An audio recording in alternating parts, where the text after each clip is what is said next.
Nah, selanjutnya kita akan membahas tentang TEA. TEA ini adalah kesalahan atau penyimpangan atau TE maksimal yang bisa ditoleransi yang dianggap tidak mengganggu suatu keputusan klinik. TEA SGOT adalah 15,2%. Maka kesalahan maksimal TE yang diperoleh dari inakurasi dan impresisi tadi itu maksimal jika ditambahkan hasilnya 15,2%. Kemudian acuan TEA ini ada banyak. TEA bisa kita cari dari biological variation dari AACC atau dari CLIA, Proficiency Testing Criteria, dan RCPA. Dan mungkin masih banyak lagi ya. Ini hanya sebagian kecil acuan untuk mendapatkan nilai TEA. Biasanya mereka memiliki nilai yang sama, tapi ada kalanya nilai TEA dari masing-masing rujukan ini, misalnya CLIA dan RCPA, itu bisa saja berbeda. Kemudian TEA untuk CLIA ya, dari CLIA ini contohnya adalah ALT, nilai TEA-nya adalah 20%. Jadi maksimal TE yang bisa ditoleransi itu jika nilai TE maksimal 20%.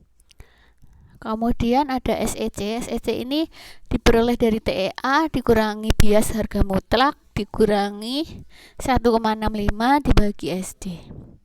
Nah, ini untuk Six Sigma rumusnya juga sudah ada ya di sini, tinggal nanti dihitung. Mudah sekali kita mendapatkan nilai Six Sigma ini.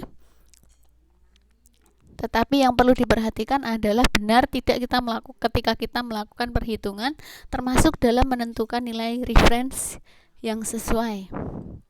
Nah, ini interpretasi hasil.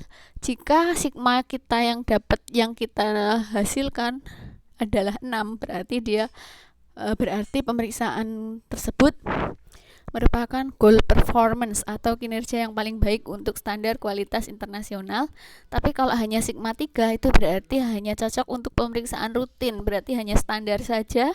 Tapi kalau 2 dia tidak bisa diterima dalam dunia industri.